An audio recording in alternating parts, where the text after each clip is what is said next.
नमस्कार, मैं हूं अखिलेश पांडे और आप देख रहे हैं सी न्यूज़ भारत। वक्त हो चुका है न्यूज़ बुलेटिन का। इस बुलेटिन में हम जानेंगे कि कहां पुलिस अधीक्षक अनुराग वत्स का हुआ तबादला, कहां ट्रांसफार्मर में लगी आग से बना अफरा तफरी का माहौल। साथ ही जानेंगे कि कहां उपचुनाव प्रत्याशी को लेकर एक प्रेस वार्ता का हुआ आयोजन। और भी ऐसी तमाम खबरों पर आइए विस्तार से करते हैं चर्चा।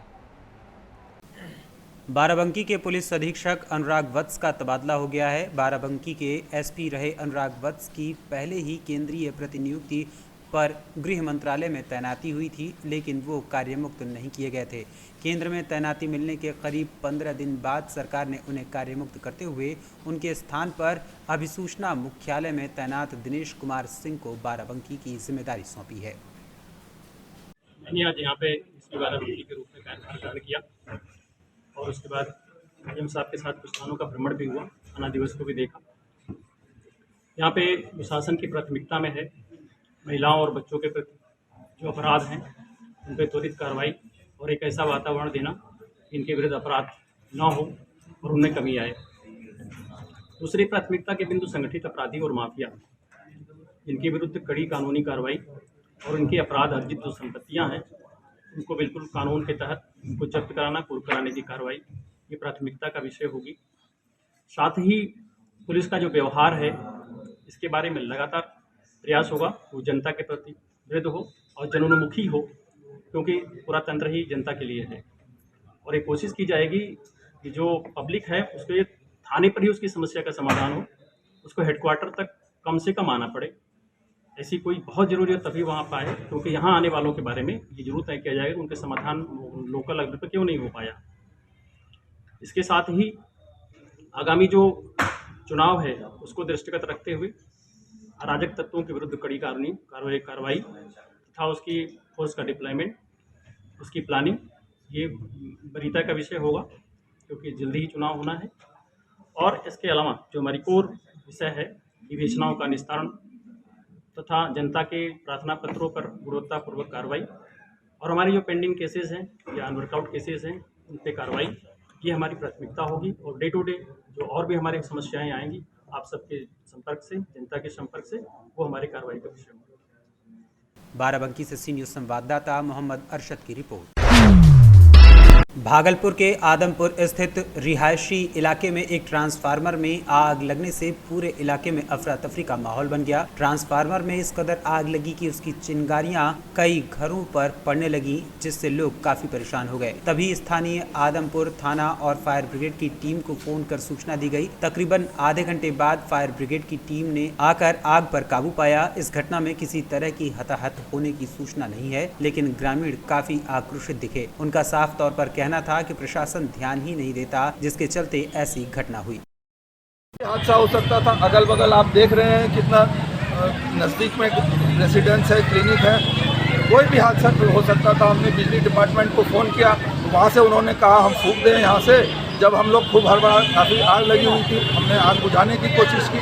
उसके बाद हमने बिजली डिपार्टमेंट को इन्फॉर्म किया, बिजली कटवाया, फायर ब्रिगेड को इन्फॉर्म किया। फायर ब्रिगेड 20-25 मिनट में आके इसको काबू पाया। लेकिन ये बिजली विभाग की उदासीनता है कि आप ट्रांसफार्मर और तार की स्थिति देख के लिखित आवेदन देने के बाद भी 4 साल से उनके कान पे जू नहीं रोका, जिसका परिणाम आज आप देख रहे हैं आपके सामने। अब क्या चाहते हैं जी, ये इसको मोहल्ले के प्रॉपर लोड के हिसाब से प्रॉपर लोड ट्रांसफार्मर दिया जाए और तार की स्थिति आप देखिए प्रॉपर, जो तार जो वाजिब होती है। हम लोग कंज्यूमर हैं, समय पर पेमेंट करते हैं, एक भी बिजली बिल इस मोहल्ले का बाकी नहीं है, तो उसका रिटर्न भी मिलना चाहिए। भागलपुर से सी न्यूज़ संवाददाता राहुल कुमार सिंह की रिपोर्ट। भागलपुर के सुल्तानगंज थाना क्षेत्र के समीप शादी समारोह में शामिल होने के लिए घोड़ा रथ ले जाया जा रहा था। इसी दौरान 4 पहिया वाहन के हॉर्न की आवाज सुनकर घोड़े ने अपना संतुलन खो दिया और दर्जनों दुकानों को रौंदते हुए एक व्यक्ति को घायल करते हुए आगे निकल गया। देखते ही देखते भगदड़ का माहौल मच गया, जिसमें कई लोग गंभीर रूप से घायल हो गए। आता है स्कॉर्पियो, बस हॉर्न मरा उठ नहीं गया। बस दोनों दो बगल में गाड़ी, घोड़ा ना आदमी बेगा गया। कितने लोग घायल हुए? ड्राइवर है ना, हाँ ड्राइवर ने बेगा गया। हाँ, कहाँ का घोड़ा है? किसका शादी में हो रहा था? शाहबाद बकरपुर का जो है ना वो पार्क। सब्जी लेके? ये सब्जी लेके जो आ रहा था ना, वो घोड़ा उसका बिदक गया। उसके कारण जो बग्घी चला रहा था ना, उसको फेंक दिया। और उसको फेंकने के बाद में जो ये सबको रौंदते हुए वो बग्घी यहाँ आके लगा। कितने लोग घायल हुए हैं? अब घायल कितने लोग हैं हम पूरे को तो देखे नहीं। ये क्या है? ये तो हमारा भतीजा ही है, क्या नाम है? सरवन। ये घायल हुए हैं बंगी से? हाँ, बग्घी से। कहाँ घर है? कोलगामा घर है। आपका क्या नाम हुआ? हमारा नाम गोरेलाल हुआ। आपके का भतीजा? हाँ, हमारा भतीजा है। झूसा आता है स्कॉर्पियो बस हौरन मरा उठ गया। बस दोनों दो बगल में गाड़ी। घोड़ा ना आदमी बेगा गया। कितने लोग घायल हुए हैं? ड्राइवर है ना। हाँ ड्राइवर ने बेगा गया। हाँ कहाँ का घोड़ा है? किसका शादी में हो रहा था? शाहबाद बकरपुर का जो है ना वो पार्क। भागलपुर से सीनियर संवाददाता राहुल कुमार सिंह की रिपोर्ट। खबर फिरोजाबाद से है, जहां पूर्व चेयरमैन स्वर्गीय संजीव यादव उर्फ पिंकू यादव के लघु भ्राता सुशील यादव उर्फ बबलू यादव के द्वारा अपने निज निवास पर एक प्रेस वार्ता का आयोजन किया गया, जिसमें उन्होंने बताया कि उपचुनाव को लेकर उन्होंने समाजवादी पार्टी से प्रत्याशी पद का पर्चा भरा था, लेकिन किसी कारणवश उन्हें समाजवादी पार्टी से निष्कासित कर दिया गया, जिसके चलते अब वो पूर्णतया स्वतंत्र हैं। किसी भी पार्टी से वो चुनाव लड़ सकते हैं। मैनपुरी लोकसभा से वो अपना पर्चा दाखिल करेंगे। इसके अलावा उन्होंने क्या कुछ कहा, आइए आपको सुनाते हैं। इस वार्ता रखी गई है, क्यों, किस लिए रखी गई है? पहले तो मैं सबसे पहले प्रिंट मीडिया एवं इलेक्ट्रॉनिक मीडिया को धन्यवाद देता हूँ जो मुझको आज इस लायक मौका दिया जो आपके सामने में बैठा हूँ। इसके लिए आप लोग बहुत आभारी हैं। आपका यह एहसान मैं ज़िंदगी में न भूलूँ।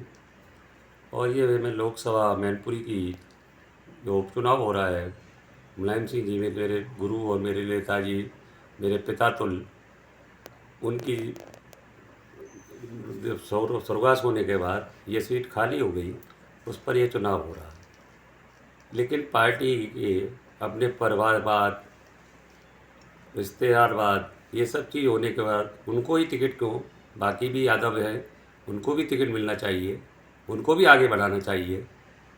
तो मैं मैनपुरी से लोकसभा का चुनाव लड़ना चाह रहा हूँ।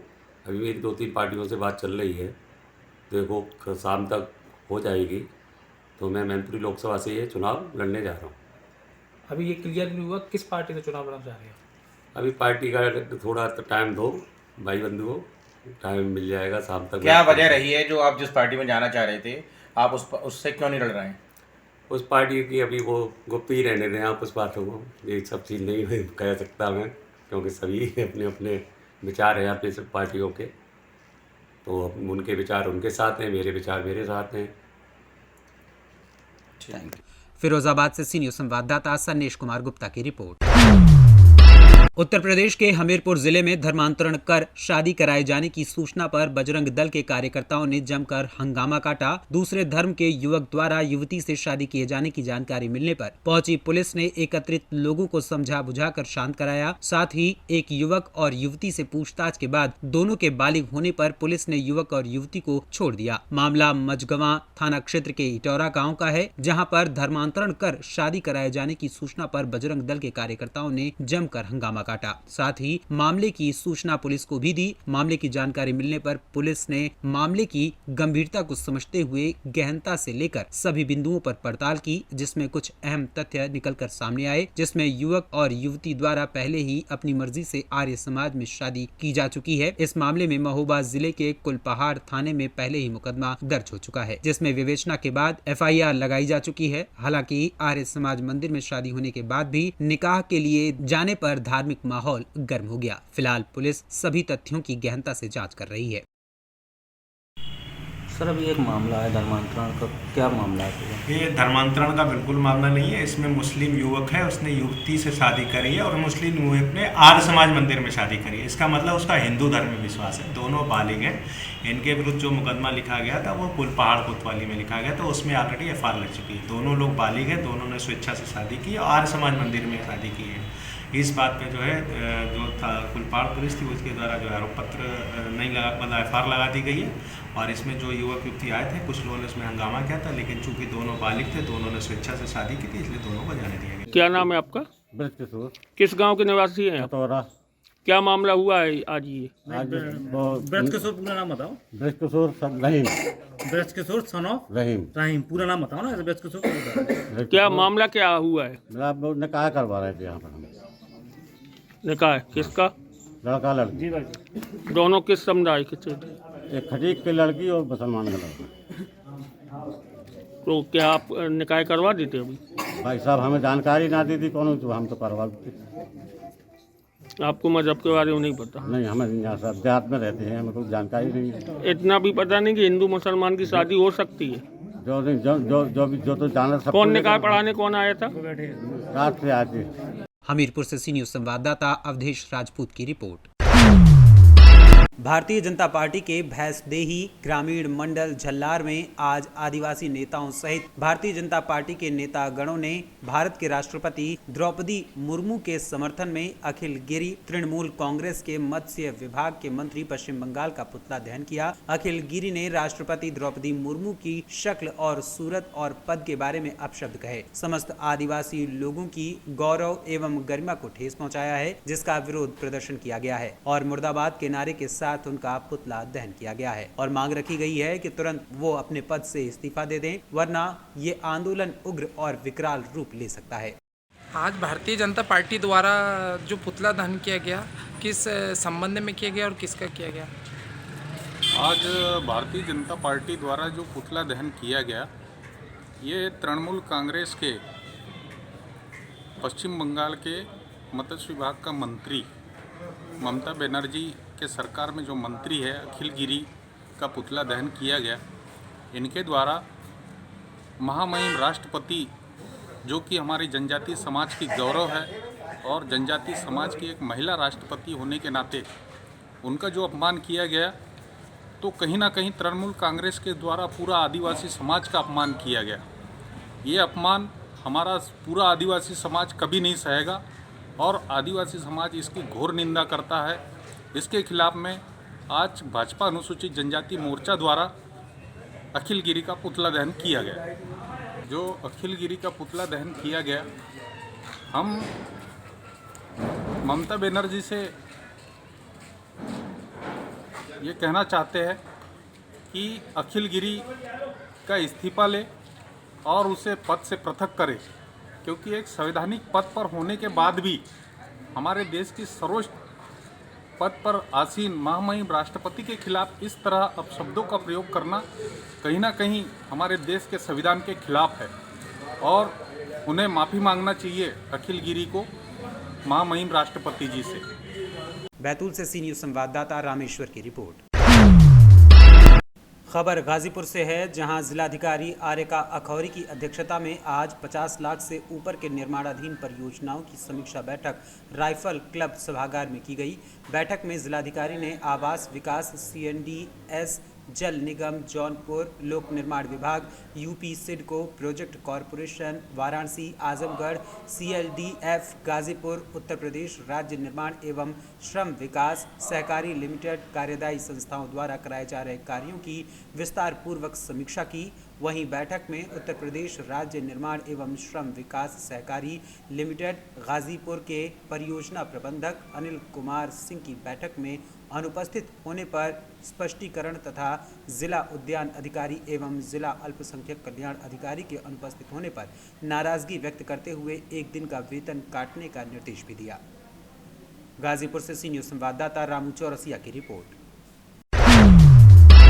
खबर गाजीपुर जनपद से है, जहां राष्ट्रीय विधिक सेवा प्राधिकरण नई दिल्ली से प्राप्त निर्देशानुसार जिला विधिक सेवा प्राधिकरण गाजीपुर के तत्वावधान में आज जनपद न्यायालय गाजीपुर में राष्ट्रीय लोक अदालत का जनपद न्यायाधीश सुरेंद्र सिंह टू द्वारा मां सरस्वती के चित्र पर माल्यार्पण एवं दीप प्रज्वलन के साथ लोक अदालत का शुभारंभ किया गया। वहीं उनके द्वारा बताया गया कि लोक अदालत में न केवल मुकदमों को निस्तारित किया जाता है, बल्कि पक्षकारों के मध्य परस्पर वैमनस्यता की भी समस्या समाप्त हो जाती है। वहीं नोडल अधिकारी लोक अदालत राकेश कुमार 7th द्वारा राष्ट्रीय लोक अदालत में निस्तारण हेतु नियत वादों की विस्तृत रूपरेखा प्रस्तुत की गई।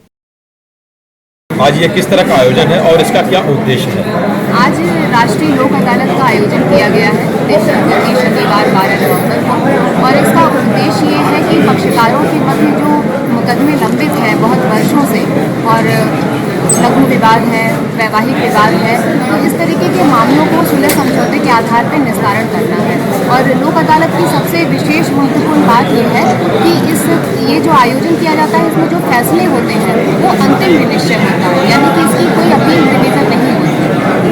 मैम, सबसे बड़ी बात यह है कि आज क्या लगता है कि कितने वाद का निस्तारण इस अदालत में होगा? देखिए, हमारा लक्ष्य तो है कि जो मुकदमे लोक न्यायालय में लंबित हैं उनमें हमने लगभग 18,000 मामलों को चिन्हांकित किया है और अधिक से अधिक प्रयास किया जाएगा कि ये 18 हम जो लक्ष्य हमने निर्धारित किया है उसमें हम उसे प्राप्त करने में सक्षम हों। ऐसे में क्या जनता से अपील करेंगे गाजीपुर? जनता से अपील ये है कि ये एक स्वर्णिम अवसर है आप सभी के लिए, और आप सभी के लिए ही आज की एक अवकाश के दिन के लिए भी न्यायालय को खोला गया है, जिससे कि आप अपने मुकदमों का निस्तारण करें और न्यायालय के अनावश्यक चक्कर लगाने से बचें और आर्थिक बोझ भी जो होते हैं मुकदमों को संचालित करने से और एक मानसिक तनाव होता है उससे निजात पाएं। गाजीपुर से सी न्यूज़ संवाददाता रामू चौरसिया की रिपोर्ट। महोबा में कुलपहाड़ कोतवाली क्षेत्र के गांव में खेत में काम कर रही 2 महिलाओं के साथ गांव के ही दबंगों द्वारा छेड़छाड़ करने का मामला सामने आया है। पीड़ित महिलाओं की शिकायत के बावजूद स्थानीय पुलिस की अनदेखी के चलते महिलाओं ने एसपी से शिकायत कर कार्यवाही की मांग की है। इस बारे में महिला के पति का क्या कुछ कहना है, आइए आपको सुनाते हैं। आज एसपी ऑफिस आए हो, क्या शिकायत लेके आए हो? शिकायत लेके साहब ये आए हैं कि हम खेत पे नहीं थे, हमारी औरतें जाबर काट रही थी खेत में, तो वहाँ पे अनुरोध तिवारी गया होगा, तो इसने पहले वीडियो बनाया इनका, इसके बाद इनके साथ गाली गलौज करी, उसने गाली गलौज करके इनकी साड़ी भी खींची और धक्का धुक्का मारा पीटा। इसके बाद इन्हें आवाज़ लगाई तो वहाँ पे पिताजी हमारे मशीन चला रहे थे पानी की सिंचाई की, तो तुरंत ही वहाँ पर आए। इसके बाद जैसे वो आए वहाँ से तो इन्होंने बीच बचाव किया, इतने में उसने गाड़ी उठाई और भाग गया तुरंत वहाँ से। और हमने कल थाने में भी शिकायत करी, परसों भी रिपोर्ट दर्ज करी थी थाने में, अभी तक हमारी कोई सुनवाई नहीं हो रही है। क्या कह रहे हैं थाने में गए थे तो बोले कल आना, बोले सुबह आना, 3 दिन से होगा। उसने रिपोर्ट करी तो हमारे घर पर पुलिस पहुँच गई और अभी हमारे को घर पर अभी हल्ला कर रहे हैं, जान से मारने की धमकी भी दे रहे हैं हमें। क्या पुलिस कोई उल्टा दबाव तो नहीं बना रही है? पुलिस ने हमें, कल गए थे थाने में, हम 3 घंटे बैठे थे थाने में, वहाँ पे बोले तुम कल आना। परसों रिपोर्ट भी हमने दर्ज करा दी थी कि साहब हमारे वहाँ पे बारी में आग लगा दी, इसने उससे बारी गया था परसों के दिन भी, तो आग लगा दी, उसकी कोई सुनवाई नहीं पुलिस ने की। इसके लिए हम यहाँ महोबा भी आए। फिर महोबा से सी न्यूज़ संवाददाता राहुल कश्यप की रिपोर्ट। खबर उन्नाव से है, जहां स्कूल जा रही छात्राओं को अपहरण करने का प्रयास किया गया। कार सवार अभियुक्तों ने किया प्रयास, जबरन कार में बिठाने पर छात्रा चिल्लाई। अचानक पुलिस ने आकर आरोपियों को पकड़ लिया। कार समेत आरोपियों को पकड़कर पुलिस थाने ले आई। ये पूरा मामला बांगरमऊ कोतवाली के भिखारीपुर रुल गांव के पास की घटना है। घटना हुई आपके साथ? हम जैसे कि रोज स्कूल आते थे वैसे आ रहे थे, फिर आगे जब नहीं आप अकेले थी और लोग? नहीं, हमारे साथ में अंशुमा भी थी। अच्छा। गांव में रहती हैं, साथ स्कूल रोज जाते हैं। वहाँ से घर से निकले तो रास्ते में आ रहे थे रोड पे, मतलब हम इधर से जा रहे बांगरमऊ की साइड से, उधर से आए और पीछे से वो आदमी था, गाड़ी रास्ते में खड़ी की तो हमने सोचा ऐसे ही खड़ी की होगी, तो फिर आगे जाके खड़ी की तो हमने से वो उसी में पीछे से हमारी बैग खींची तो हमको अंदर कर रहा था, गाड़ी के पकड़ के खींच रहा था, तो हम चिल्ला पड़े। फिर हम आगे भागे तो वो पुलिस की गाड़ी मिल गई, उन्होंने तरफ से आ रही थी, तो उन्होंने घेर लिया उसको। हम लोग यहाँ बांगरमऊ में, तो वो पकड़ा गया कार वाला पकड़ा गया। थाने में बंद है? थाने में बंद है। अच्छा, तो आप लोग रोज जाती थी ऐसे ही पैदल? रोज पैदल जाते। अच्छा, कभी ऐसा हुआ? कभी नहीं हुआ। कभी नहीं हुआ। तो ये कहीं बाहर का है कि अपने यहाँ का? पता नहीं, बाहर का। बाहर का। दो छात्राओं को जबरन गाड़ी में डालने का मामला आया है, तो क्या मामला है? ये थाना क्षेत्र बांगरमऊ में केशवापुर गांव के पास स्थित गौरीशंकर सरस्वती पब्लिक स्कूल में सुबह 8 बजे के आसपास कुछ छात्राओं से छेड़छाड़ की एक कार सवार की सूचना प्राप्त हुई थी। तत्काल हमारी एंटी रोमियो स्क्वाड ने उसको पकड़ लिया, अरेस्ट किया गया और उस पर कार्रवाई की जा रही है और आगे जांच की जा रही है। उन्नाव से सी न्यूज़ संवाददाता अजय कुमार की रिपोर्ट। फिलहाल के लिए इस न्यूज़ बुलेटिन में इतना ही। देश दुनिया की तमाम खबरों के लिए देखते रहें सी न्यूज़ भारत। हर खबर आपके साथ, आपके हाथ।